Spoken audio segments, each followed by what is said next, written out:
Los datos de este ejercicio los sacamos del texto de cemento, ¿sí? Al final del tema 7 deben tener algunos reportes de cementación. Entonces, los datos de la cañería, el diámetro del agujero, las propiedades del lodo, los obtuvimos de esos reportes. Antes de comenzar con los cálculos de hidráulica, lo que podríamos hacer nosotros es unos cálculos de presiones hidrostáticas. Así que ustedes me van a ayudar con eso. Desde que comencemos, nos vamos a quedar con las densidades de las flechadas.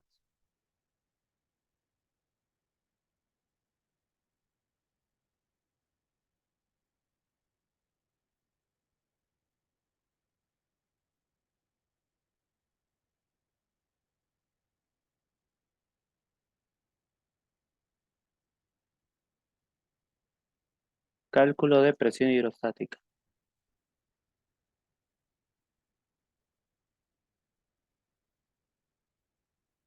Vamos a calcular la presión hidrostática en el fondo, ¿sí? En el fondo de pozo. Pero como ya dieron su examen la mayoría y yo recuerdo que hacían cálculos de presión, ustedes me van a ayudar con la fórmula. ¿Cómo se calculaba la presión hidrostática en el fondo de pozo? En este caso, presión hidrostática en 1428 metros.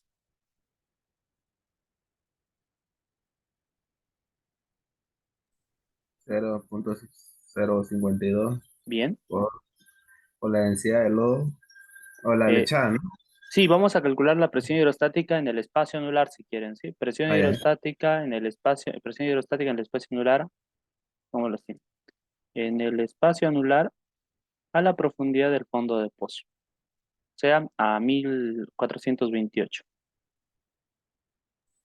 La Erwin, sí, densidad de la lechada ya. Densidad de la lechada. por, en este caso hay dos lechadas, ¿no? Exactamente, hay dos lechadas, lechada Ya, principal y entonces, lechada de relleno. ya sería, entre paréntesis, 1428 menos los 990 metros. Ok, de una vez planteémoslo así, entonces serían 15,6 multiplicado por 1428 menos 990, ¿no? Sí, que es Así, el tope. Ajá. perfecto. Y falta la otra, ¿no? Ajá. Esa sería de relleno. ¿No lo puedes incluir ahí mismo o aparte, ¿no? Sí, sí, sí, se puede, eso es lo que quería hacer. Acá esto, para que, no sé si a lo mejor se entiende un poco mejor con un corchete. Sí. Sería sumarle, ¿no? Ya, Más la 12.5 que es la densidad de lechada de relleno, por 990 que sería la perfecto. profundidad. Que es la altura de la lechada liviana. Y faltaría el factor de conversión, Bien. 3 3.105. Ah, bien. Vale, no. por metro. Con eso convertimos todo a metros porque lo que tenemos acá, esta es densidad en libras por galón, esto está en metros, ¿no? Entonces, incluso lo podríamos dejar sin unidades acá adentro y dejarlas fuera del corchete, simplemente libras, galón. Creo que esto trabaja más así. Libra por galón, por metro está, ¿no? Entonces, con el 328 se transforman los metros en pies y obtenemos todo en PSI. Esta es la presión hidrostática en el fondo. Vamos a ver, yo tengo la calculadora abierta, así que nos vamos a ir directo con eso. Y arriba la vamos a dejar, está más grande. Creo que no se ve bien en los videos, entonces dejémosla más grande en la pantalla. 0,052 por 15,6 por 1428 menos 990 más 12,5 por 90 por 3,28. 3276 PSI. 3276 PSI. Perfecto. Estamos bien. Ustedes entienden entonces que esa es la presión hidrostática en el fondo de pozo cuando tenemos todo el espacio anular cubierto con lechada principal y lechada de relleno. Nosotros podemos hacer un cálculo adicional que es el cálculo de la densidad equivalente, ¿sí? Para una presión. Por ejemplo, esta es la presión hidrostática que se determina con, bueno, esta es la presión hidrostática que ejercen dos lechadas. Nosotros podríamos calcular una densidad equivalente para esta presión. Llamémosla a esa cálculo de densidad equivalente. Cálculo de densidad equivalente. En otras palabras, es qué densidad debería tener un fluido para ejercer esta misma presión. Nosotros sabemos que esta presión le ejerce un fluido que tiene una densidad de 15,6 y un fluido que tiene una densidad de 12,5, pero son dos fluidos diferentes. Si yo quisiera tener un solo fluido que ejerce esta presión, ¿qué densidad debe tener? De esa manera podemos calcular la densidad equivalente.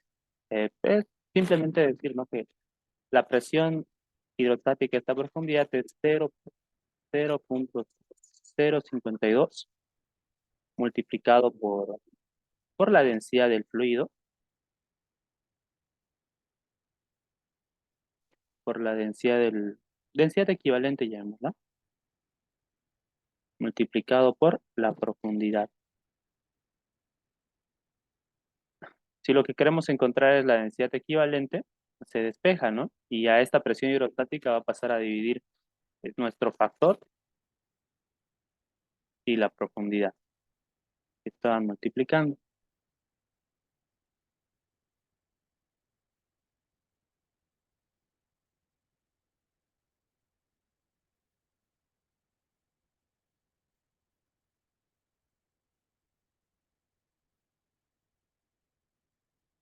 Entonces, 1276 psi dividido entre la profundidad es 1428.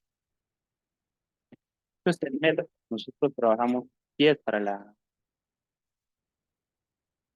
ecuación. Entonces, por 3,28 pies, que es equivalente al metro.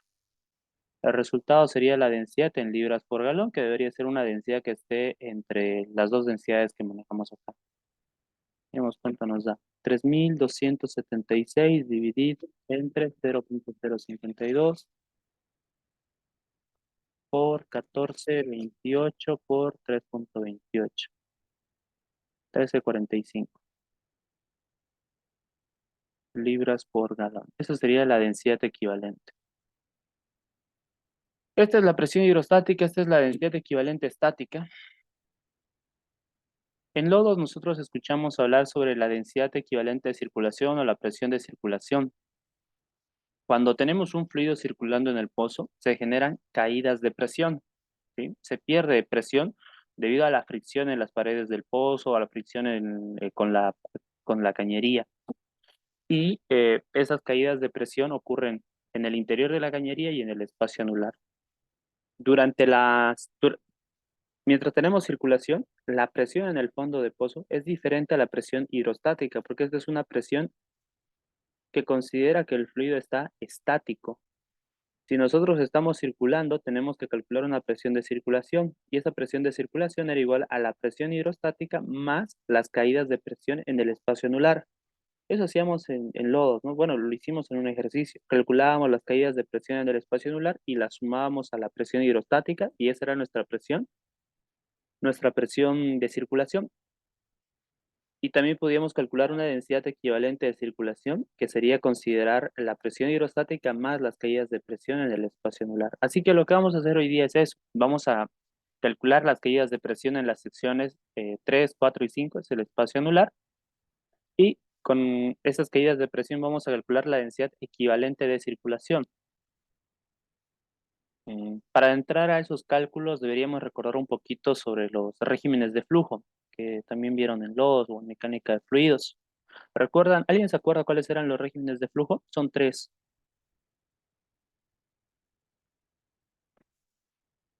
Creo que la tengo abierta por acá la diapositiva de los de radiología. Aquí está. Vamos a esto un poco más grande. El tipo de flujo o el régimen de flujo. Ustedes Se deben acordarnos de lo complejo y estoy casi seguro que también lo ven en mecánica de fluidos. Reconocíamos un flujo tapón, un flujo laminar y un flujo turbulento, y la diferencia era el perfil de velocidades que tenían las partículas cuando estaban circulando. En un flujo tapón tenemos un perfil plano, regular. La velocidad de las partículas es la misma en el centro y en las paredes de la tubería. Este es un flujo tapón. El flujo laminar tiene este perfil en punta de flecha, donde la velocidad mayor o la mayor velocidad se encuentra en el centro de la tubería y va reduciendo a medida que se acerca uno a las paredes de la tubería y se hace cero en la pared de la tubería. Luego tenemos el flujo turbulento, en el que el perfil de velocidades es caótico, no tienen un sentido definido, avanzan en turbulencia, de ahí el nombre. Pregunta acá, yo creo que esto me pueden responder. Mm, ¿Qué es lo que debe cambiar para que pasemos de un flujo tapón a un flujo laminar y de un flujo laminar a un flujo turbulento? ¿Qué es lo que debe variar, básicamente? En realidad depende de varios factores. ¿O cómo definimos mejor el flujo tapón y el flujo laminar? ¿Cómo podemos saber que estamos en flujo tapón? ¿Cómo sabemos que estamos en flujo laminar o en flujo turbulento? ¿Quién se acuerda? ¿Cómo hacíamos, cómo definíamos el régimen de flujo? Utilizábamos un número. ¿Cómo sabemos si estamos en flujo tapón, en flujo laminar o en flujo turbulento? Lo hacíamos con el número de Reynolds. Calculábamos el número de Reynolds para las secciones y dependiendo del valor podíamos establecer qué tipo de flujo se tenía en esa sección. Teníamos unos valores, ¿no? De 2100, cuando el valor es mayor a 2100 tenemos un flujo turbulento, cuando tenemos valores menores a 2100 estamos en un flujo laminar, cuando tenemos valores menores a 100 estamos en un flujo tapón. A medida que la velocidad incrementa, se cambia de régimen de flujo. A velocidades bajas tenemos flujo tapón, velocidades mayores se genera un flujo laminar y velocidades mayores tenemos flujo turbulento. En realidad no hay un cambio directo, ¿no? De un flujo tapón a un flujo laminar y de laminar a turbulento. Tenemos zonas de transición, zonas de cambio de perfiles. Pero nosotros establecemos que el límite para el número de Reynolds es 2100 para pasar de un flujo laminar a un flujo turbulento y de 100 para pasar de un flujo tapón al laminar. Esto más creo que nos puede servir. Cuando estamos perforando y tenemos el lodo en circulación, necesitamos que en las paredes del pozo, en el espacio anular, si quieren, entre el agujero y la herramienta, exista un flujo. ¿De qué tipo era? ¿Flujo turbulento, laminar o tapón? ¿Alguien se acuerda? ¿Qué flujo necesitamos en las paredes del pozo cuando estamos perforando?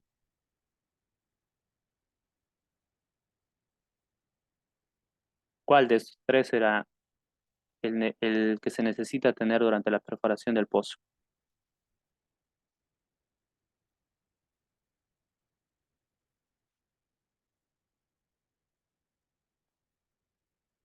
Lo ideal sería tener un flujo laminar, ¿sí? ¿Por qué? Porque con este régimen de flujo, la velocidad en la pared de la tubería es cero. Entonces, si estamos hablando del espacio anular, con un flujo laminar, la velocidad la velocidad en la pared del pozo va a ser cero y no vamos a destrozar, lastimar la película del lodo. Entonces, tratamos de mantener un régimen laminar durante la perforación para mantener estable la película de lodo, mantener estable la pared del pozo. Con un flujo turbulento vamos a destrozar la película de lodo, vamos a generar un agujero ensanchado, vamos a generar derrumbes. Necesitamos mantener un perfil de flujo laminar durante la perforación. Pero ahora que pasamos a nuestro tema de cementación, es diferente. Durante la cementación de un pozo vamos a circular lechada y necesitamos que el tipo, bueno, lo ideal es que el flujo, el régimen de flujo en el espacio anular sea del tipo turbulento porque nosotros necesitamos que la película del lodo se deshaga, necesitamos limpiar la película del lodo y de esa manera exista un contacto directo entre lo que va a ser el cemento fraguado, o sea, la lechada, y que se convierte en cemento fraguado, y la pared de la formación o la formación misma, para que exista un buen sello. Lo ideal sería que nosotros trabajemos con un flujo turbulento. Entonces vamos a hacer un cálculo. Vamos a calcular la velocidad requerida para alcanzar un flujo turbulento en las diferentes secciones. Esta es una fórmula que vamos a utilizar para calcular esa velocidad. La vamos a llamar velocidad crítica. Fíjense la fórmula. En esta fórmula tenemos el número de Reynolds, K, 90, esta constante que es 96, el diámetro equivalente, N, de nuevo tenemos N, 1,86 y la densidad del fluido. K y N son el índice de consistencia, el índice de flujo y el índice de consistencia respectivamente. Lo que hacemos con esta fórmula es reemplazar los valores que tenemos en un dato y en lugar del número de Reynolds, como quiero calcular la velocidad crítica para alcanzar flujo turbulento, voy a colocar acá el valor de 2100.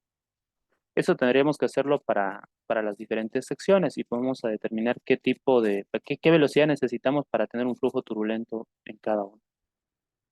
Que es cuestión de reemplazar. Entonces vamos a comenzar a trabajar con la sección 3, 4 y 5.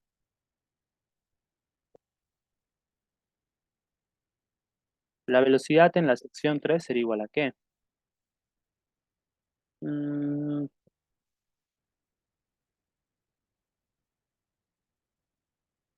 el número de Reynolds, 2100. Lo multiplicamos por nuestro índice de consistencia, 0,1073. Lo multiplicamos por 96 y lo dividimos entre el diámetro equivalente. Nuestro diámetro equivalente es la diferencia entre... No está por acá la fórmula, ¿no? No. El diámetro equivalente va a ser la diferencia entre el diámetro del agujero y el diámetro de la cañería, el diámetro externo. El diámetro equivalente es igual al diámetro del agujero, diámetro del agujero menos el OD de la cañería. Para nuestro ejercicio tenemos un agujero de 24 y una cañería de 20. La diferencia es 4. Entonces 96 dividido entre 4 pulgadas, esto elevado a n, que es 0,5371. Dividido entre 1,86 multiplicado por la densidad de la lechada. ¿Qué lechada tenemos en esta sección? Y creo que yo me estoy equivocando, 10,73, sí. Estos valores que estamos colocando acá corresponden a la lechada principal, que es la que tengo en la sección 3, y su densidad es de 15,6. Esto igual se tiene que elevar a 1 sobre 2 menos n 0,5361. Con eso tenemos la velocidad crítica en la sección 3. ¿No? ¿Qué cálculo tenemos? 2100 por 0,1073 por, aquí vamos a 96 dividido entre 4, llegamos a 0,5361 dividido entre 1,86 dividido entre 15,6. Cerramos ese paréntesis, elevamos a paréntesis 1 dividido entre otro paréntesis 2 menos 0,5361. ¿Ve? Error con un paréntesis. Faltó uno acá. Ahí está. Entonces tenemos una velocidad crítica de 12,98. Pues, prácticamente es 13.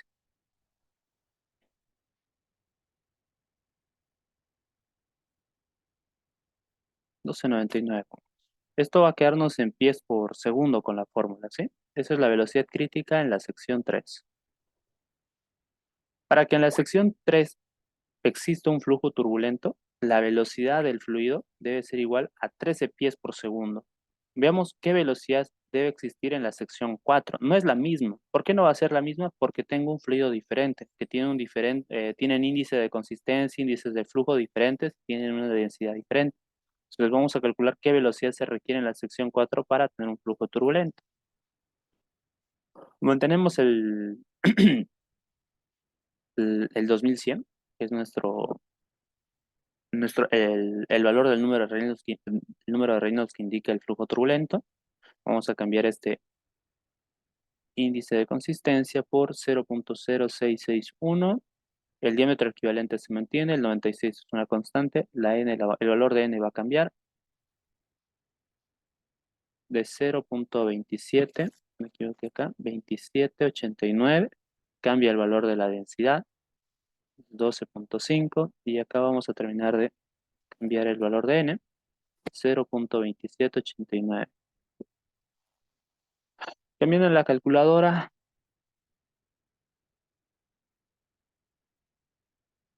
27,89. Y me fijé que me equivoqué igual acá otra vez.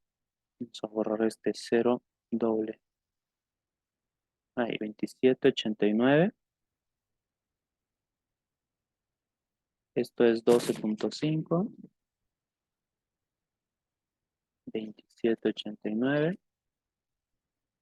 Y el 10,73. 0,1073 es 0,0661.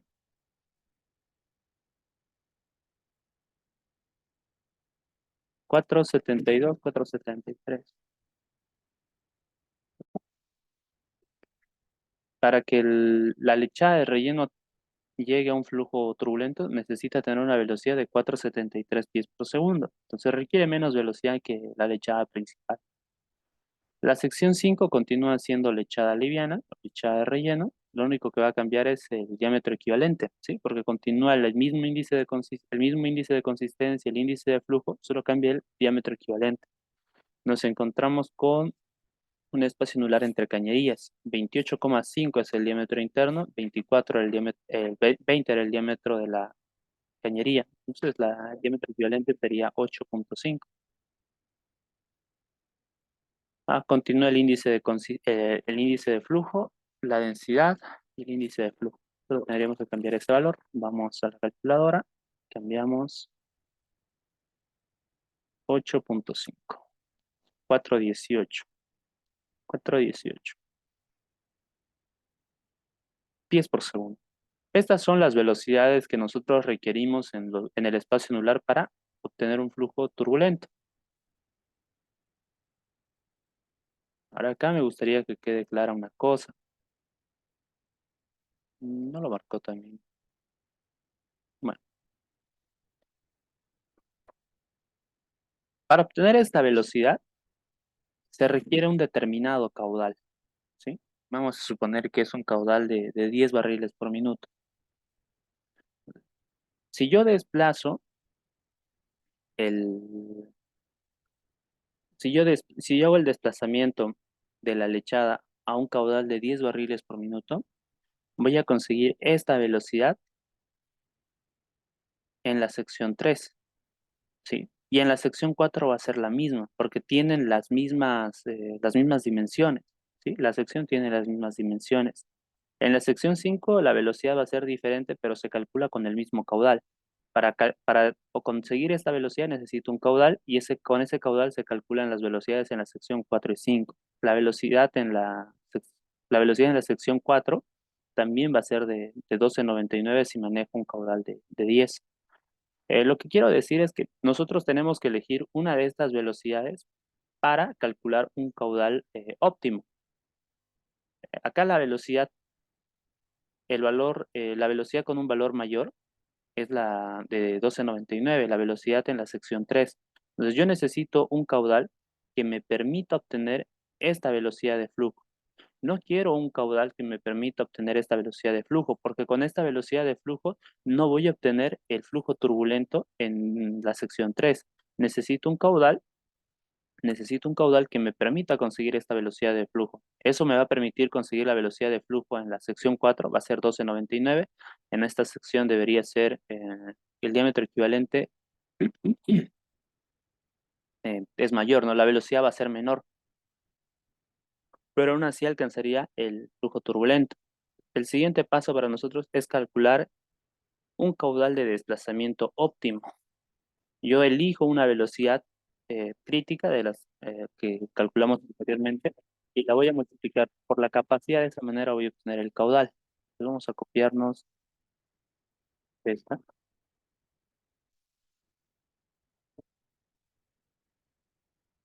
Ah, El caudal óptimo va a ser igual a 12,99 pies por segundo y esto lo vamos a multiplicar por la capacidad que lo tenemos de dato acá. Quiero la capacidad entre el agujero y la cañería, que es 0,5605 barriles por metro.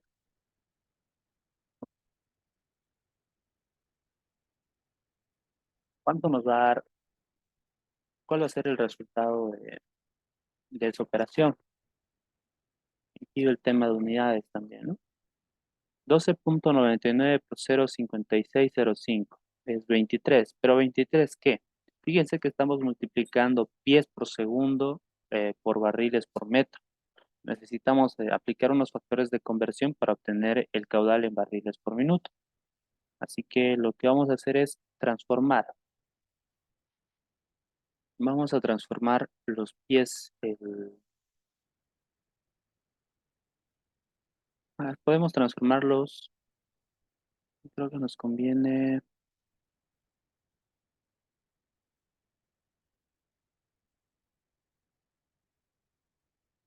Y vamos a multiplicarlo por este factor. Un metro es equivalente a 3.28 pies. De esta manera se van a simplificar metro con metro y pie con pie. Y me va a quedar todo en barriles por segundo. Para terminar de llegar a un caudal en barriles por minuto, podemos multiplicar por este factor de conversión de 60 segundos es equivalente a un minuto. Y ahora sí tendríamos nuestro caudal en barriles por minuto. Vamos a la calculadora. Vamos, 12.99 por 0.5605 dividido entre 328 por 60. Se me bloqueó esto, dividido entre 328 por 60. Es 133.18. 134 barriles por minuto.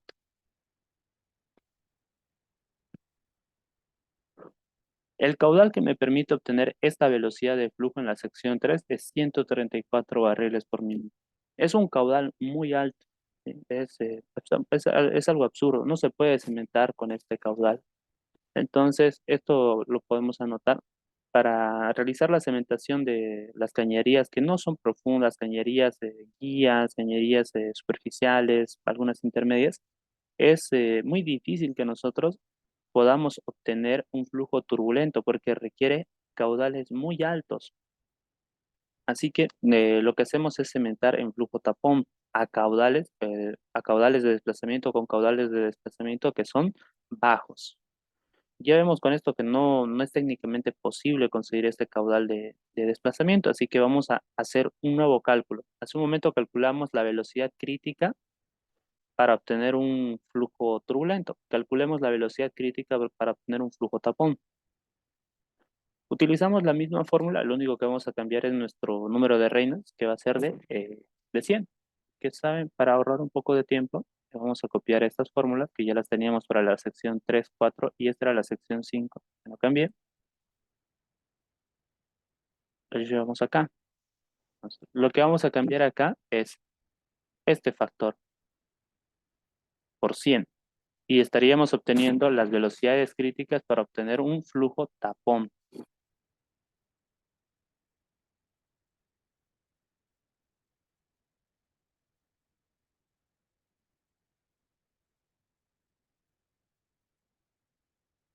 Quedaría entonces para la velocidad en la sección 3, 100 multiplicado por 0.1073 por 96 dividido entre 4, esto elevado a 0.5361, dividido entre 1.86, dividido entre 15.6, todo eso elevado a 1 dividido entre paréntesis 2 menos 0.5361. Para obtener un flujo tapón necesito o requiero una velocidad de 1.62, es decir, de 1.6. 1.62. Yo les dije que íbamos a trabajar con dos decimales en los cálculos, por precisión. La velocidad es mucho menor a la anterior. En su momento teníamos 13 para un flujo turbulento, pero para un flujo tapón requerimos una velocidad de 1.62. En la sección 4 hacemos el mismo cálculo. Ya, sección 4 lo que cambia son estos valores, ¿no? 1073, 0.0661, 96. Seguimos con el mismo diámetro equivalente de 4. Cambia el índice de flujo por 27.89 y otra vez la densidad, casi se me olvida, 12.5 y el índice de flujo 27.89, 0.8, 81. pies por segundo. Para la otra sección, lo que cambia es, solo cambia el número de reinos, ¿no? Acá tendríamos que cambiar el diámetro equivalente a 8.5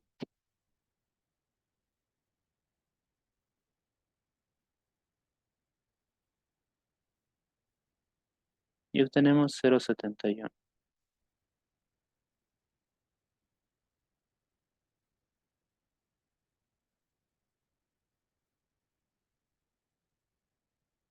Bien, acá mm, vamos a encerrar con una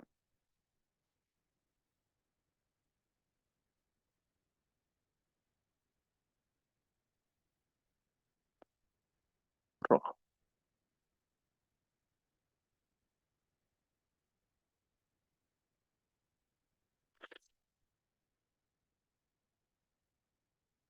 Vamos a trabajar con 0.81. Podríamos trabajar con una velocidad menor porque de todas maneras si elegimos una velocidad menor, el flujo continuará siendo tapón en las otras secciones. Pues en el caso de el cálculo de velocidad crítica para el flujo turbulento, tenía que elegir la velocidad más alta. En este caso voy a elegir la velocidad más baja, pero voy a elegir la de la sección 4 porque es la que se encuentra en el agujero abierto.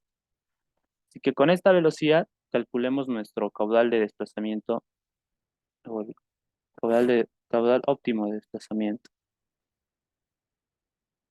Vamos a ahorrar un poco de tiempo. Aquí lo que vamos a cambiar es este valor de 12.99 a 0.81. La calculadora 0.81 por 0.56. Continuamos en el espacio claro entre la búsqueda de la cañería, 5605, dividido entre 3.28 multiplicado por 60. 8.3.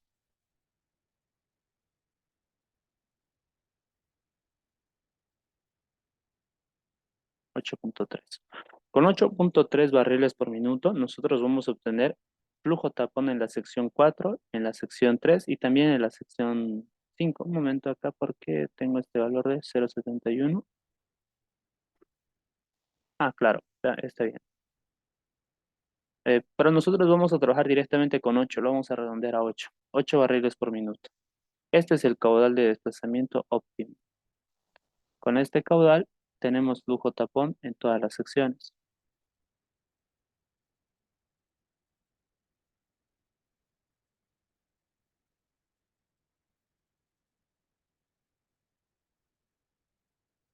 Lo que nos toca hacer ahora es calcular la velocidad que hay en cada sección con este caudal. En realidad en la sección 3 y 4 les dije hace un momento vamos a tener la misma velocidad porque tenemos las mismas dimensiones y en la sección 5 tendríamos una velocidad diferente. Entonces hacemos a ese cálculo acá. Para este dato lo vamos a copiar ahí. Velocidad de desplazamiento.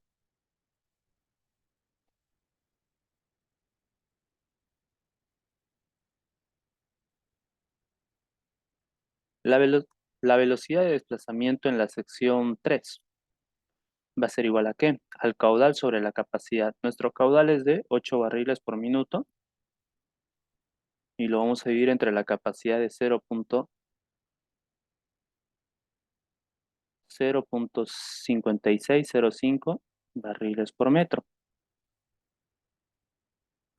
Para obtener la velocidad en pies por segundo, tenemos que tenemos que agregar nuestros factores de conversión, que es 8 barriles por minuto.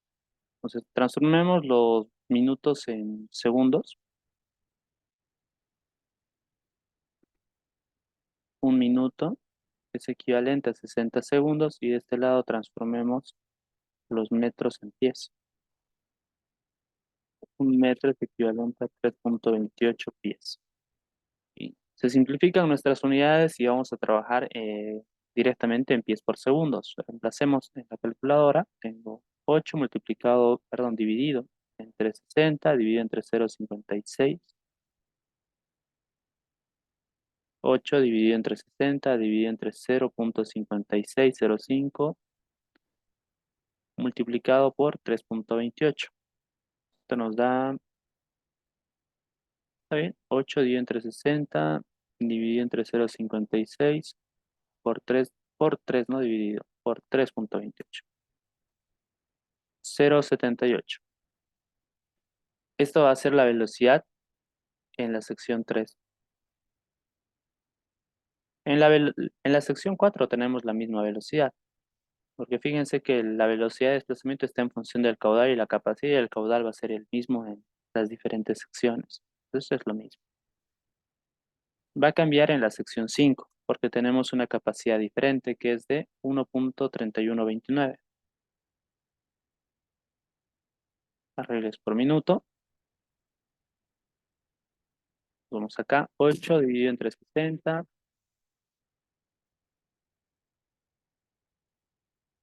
Acá vamos a cambiar solamente este valor por 1.3129, que es 0.33. Esas son las velocidades en las diferentes secciones. Podemos hacer algo más acá y es compararlas con las velocidades críticas que calculamos hace un momento. Vamos a copiarlas por acá. Esta era la velocidad crítica en la sección 3, en la sección 4 y en la sección 5.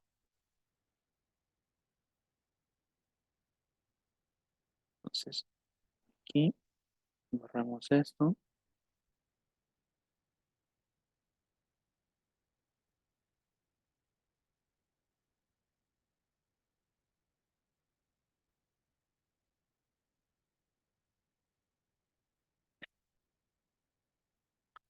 Esta era la velocidad crítica en la sección 3, 1.62. Entonces, como está por debajo de esa velocidad crítica, podemos asumir que el flujo va a ser tapón. En la sección 4, la velocidad crítica continúa siendo 0.78, perdón, la velocidad real con un caudal de 8 barriles por minuto es de 0.78 y la velocidad crítica era de 0.81, entonces tenemos flujo tapón. En la sección 5, la velocidad crítica era de 0.33 y no, perdón, lo estoy confundiendo los términos, ¿no? La velocidad de desplazamiento es de 0.33 y nuestra velocidad crítica es de 0.71. Entonces, como todas las velocidades que hemos calculado para un caudal de 8 son menores a las velocidades críticas, podemos establecer que tenemos un flujo tapón en esas secciones.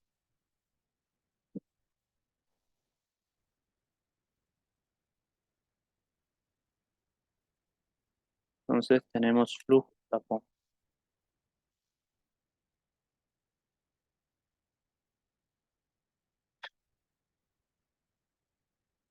La velocidad,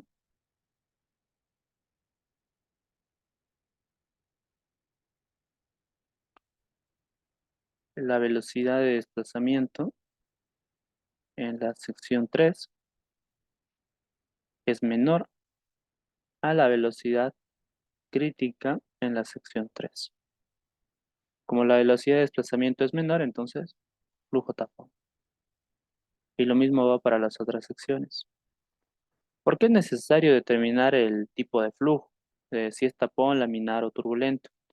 Porque las caídas de presión, las ecuaciones para calcular caídas de presión varían dependiendo del régimen de flujo. Para calcular las caídas de presión en flujo tapón utilizamos ecuaciones diferentes a las que se utilizan para el flujo turbulento. Sí. Pasemos al siguiente punto. Bueno, esto ya lo hicimos, identificación del régimen de flujo. Lo siguiente sería calcular un factor de fricción. Este es como un paso intermedio para calcular la caída de presión por fricción. Primero vamos a determinar el número de Reynolds y en base al número de Reynolds calculamos el factor de fricción, ¿sí? Que es 16 sobre el número de Reynolds. Esta fórmula se aplica solo para el régimen de flujo tapón. Calculemos el número de Reynolds para las diferentes secciones. Necesitamos velocidades, densidad, índice de consistencia y el índice de flujo. Entonces voy a copiarme la tabla de esos datos acá.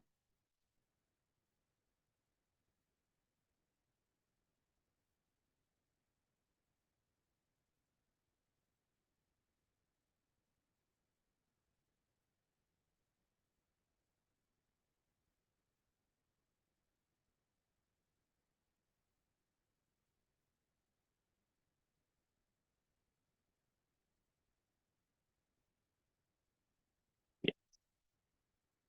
El número de Reynolds para la sección 3. 1,86 multiplicado por la velocidad, 0,78. Esto lo vamos a elevar a 2. Le restamos su índice de flujo, que es 0,5361 para la lechada principal. Multiplicamos por la densidad de la lechada principal, que es 15,6, y dividimos entre el índice de consistencia, 0,1073. Se multiplica por 96 dividido entre el diámetro equivalente. En este caso, les dije, ¿no?, que iba a ser 4. ¿Dónde quedó? No la hemos copiado, ¿no? Les dije que era así: el diámetro del agujero menos el diámetro externo. Le pongamos 4, cerramos el paréntesis, lo elevamos a n, que es 0,5361. Y con esto deberíamos tener nuestro número de reinos para esa sección. Vamos a bajar un poco el tamaño para que nos ingresen todos los datos. Creo que uno más. Uno más.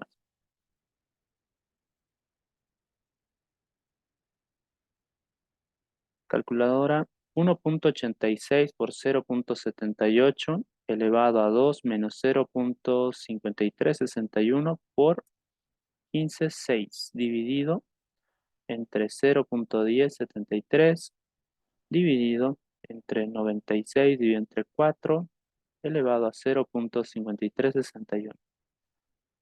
Tenemos 34,2, 34. 34, ese es el número de Reynolds. ¿Es menor a 100? Sí. Entonces tenemos flujo tapón. En la sección 4 cambia bueno, la velocidad se mantiene, lo que cambia es nuestro índice de flujo. De 0,53 pasa a 0,27, 27,89, cambia la densidad, 12,5. También cambia el índice de consistencia, 0,0661. El diámetro equivalente continúa siendo el mismo. Cambiamos este índice de consistencia, 0,2789. Número de Reynolds. un- Hagámoslo desde el principio. 1,86 por 0,78 elevado a 2 menos 0,2789 por 12,5 dividido entre 0,0661 dividido entre 96 dividido entre 4. Todo eso elevado a 0,2789. 94. Ese es nuestro número de Reynolds. Continúa siendo menor a 100. Estamos en flujo en flujo tapón. Y el último, acá solo va a cambiar la velocidad de flujo y el diámetro equivalente, pero casi se me olvidó, ¿sí? 0,33, y diámetro equivalente de 4 pasa a 8,5. Entonces acá ponemos 0,33 y en el diámetro equivalente,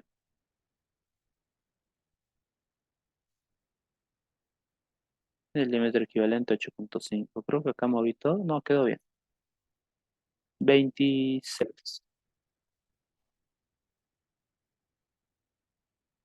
Epa, a ver, 26, 27. 27, el anterior, de 94, 95, 34, 95, 34.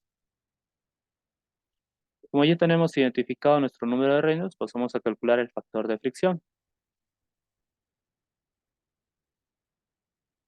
De- Factor de fricción. 16 dividido entre 34. Para esto vamos a considerar cuatro decimales. Entonces, 16 dividido entre 34, 4706, 0.4706. El factor de fricción lo calculamos para todas las secciones, porque va a variar, ¿no? Como tenemos diferentes números de Reynolds, 95,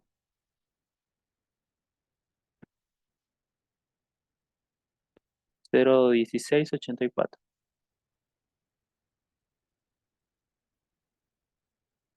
Siguiente, 27, 16, 27, 59, 26.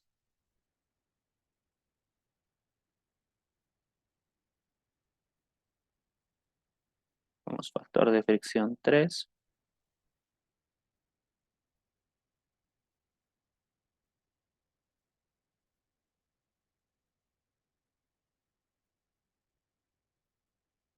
ah, 0, perdón,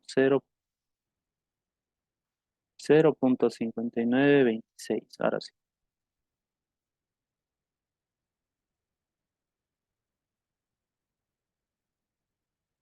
Este es el factor de fricción para la sección 3, sección 4 y sección 5. Ahora que tengo el factor de fricción, podemos pasar a calcular la caída de presión por fricción en el espacio anular. Utilizamos esta fórmula. Fíjense que acá es donde ocupó el factor de fricción que hemos calculado hace un momento. Entonces necesito la densidad, la velocidad y la longitud de la sección y además el diámetro equivalente. Que con estos datos,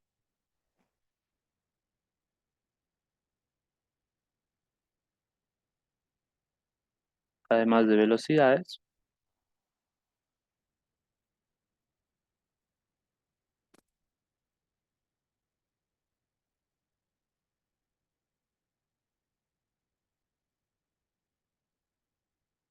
pasamos a calcular la caída de presión por fricción.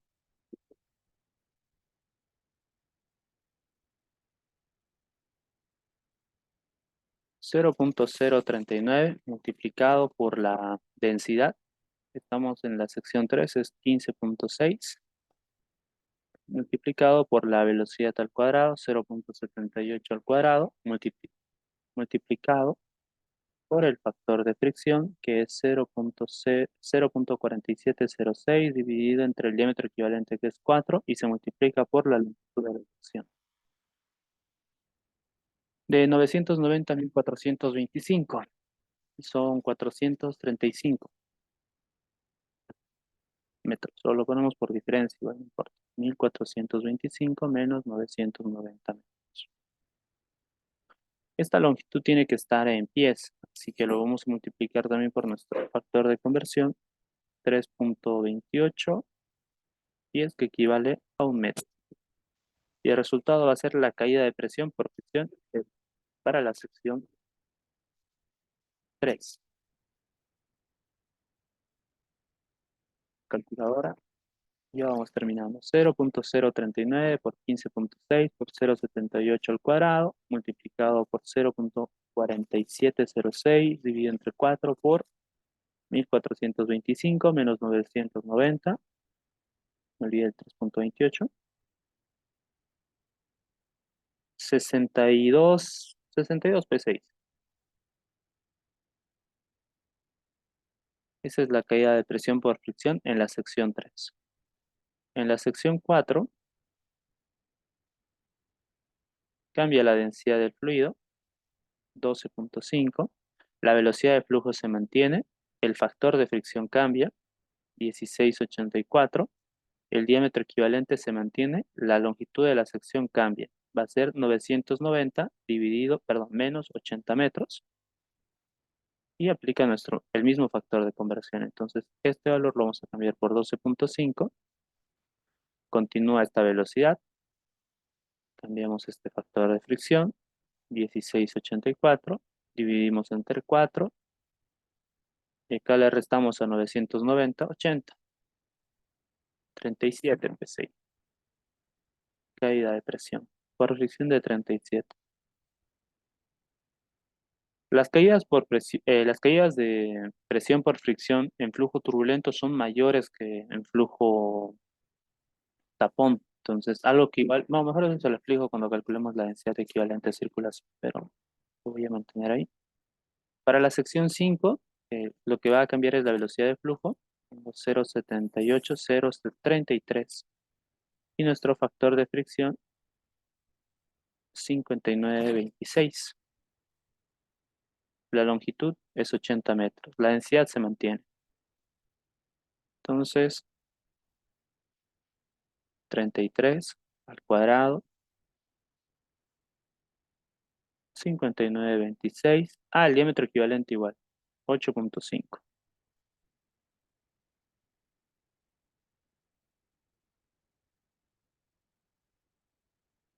por 80 por 328. 0,97, eso es un PSI, 8,5. Podemos calcular una sumatoria acá, ¿dónde es?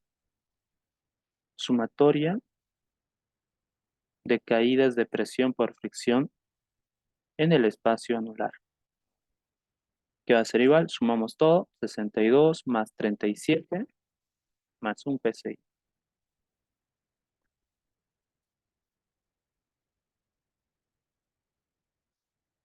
100. Esa es la caída, la sumatoria total, la sumatoria de las caídas de presión en el espacio anular. Caídas de presión por fricción. Mismo gráfico.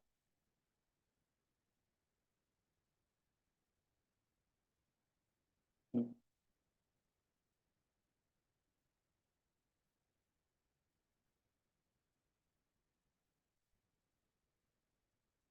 Ahora revisemos lo que hicimos primero, que fue un cálculo de presión hidrostática y densidad equivalente. Nosotros vamos a calcular la presión hidrostática, en realidad vamos a calcular la presión de circulación.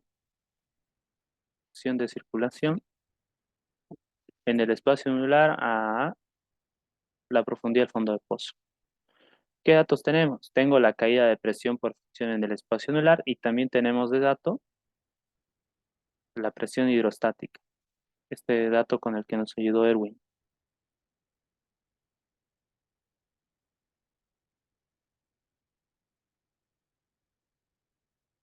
Podemos poner presión de circulación, va a ser igual a 3.276 PSI más 100 PSI, que es la presión que obtenemos por la fricción, por la caída de presión por fricción.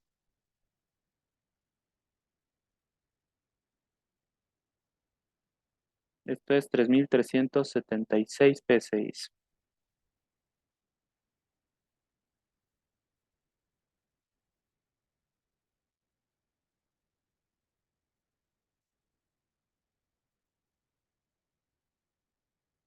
Esto mejor lo copiamos de acá.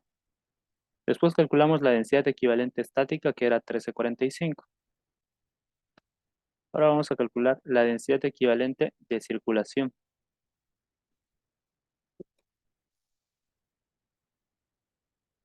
que se calcula con la presión de circulación. Vamos a ver dos formas de calcularlo.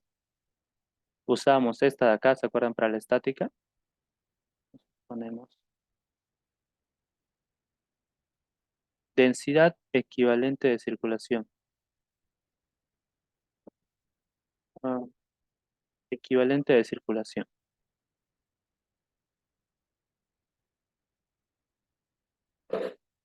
No utilizo la presión hidrostática, sino la presión de circulación. A este lado lo vamos a hacer para que tengamos espacio para un cálculo más.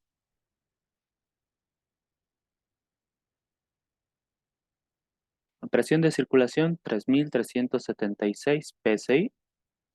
La profundidad, 14,28 metros. 3,28 pies por metro.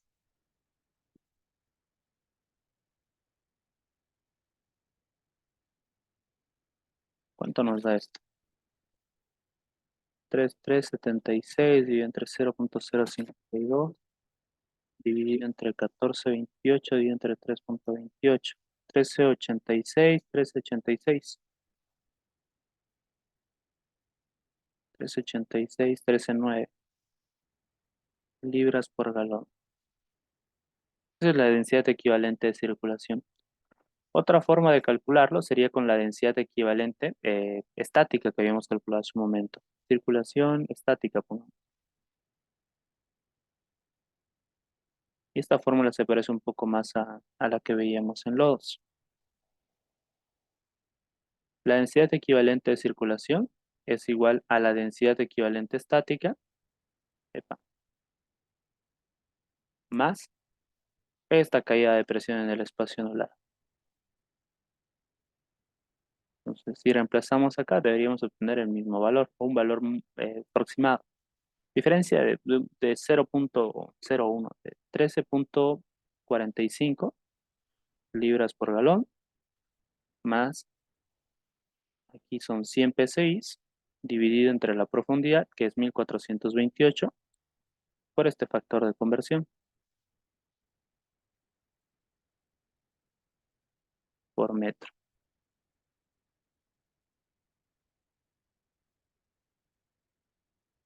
Y el resultado debería ser 13.86 libras por galón. ¿Qué deberíamos observar acá? Que durante la circulación, la presión en el fondo de pozo es mayor a la presión hidrostática. ¿A qué se debe el incremento? A las caídas de presión por fricción. Estas caídas de presión las calculamos para flujo turbulento, para flujo tapón, perdón, y son relativamente bajas. Para flujos turbulentos las caídas de presión son mayores. Entonces, en este caso, si quisiéramos cementar la cañería en flujo turbulento, podríamos llegar a tener ya vimos que era técnicamente imposible, ¿no? El caudal era muy alto. No podemos cimentar con ese caudal. ¿Qué caudal teníamos? 134, 100 barriles por minuto. No, pues no podemos alcanzar ese caudal. Entonces, y de poder, digamos, ¿no? Alcanzar un caudal alto, tenemos un riesgo, que vamos a correr un riesgo, vamos a generar caídas de presión muy altas. Entonces, esta caída de presión en el anular, que es de 100, puede llegar a valores muy altos y al sumarse con la presión hidrostática, esta presión puede ser muy alta y podemos causar fracturas, fracturamiento de la formación. Y que esas son cosas que se tienen que analizar. No sé si tienen alguna pregunta, chicos, o podemos pausar la grabación y lo damos por terminado. ¿No? Si quieren hacerle un repaso, igual, chicos, están las fórmulas, las pueden encontrar en su libro de cemento.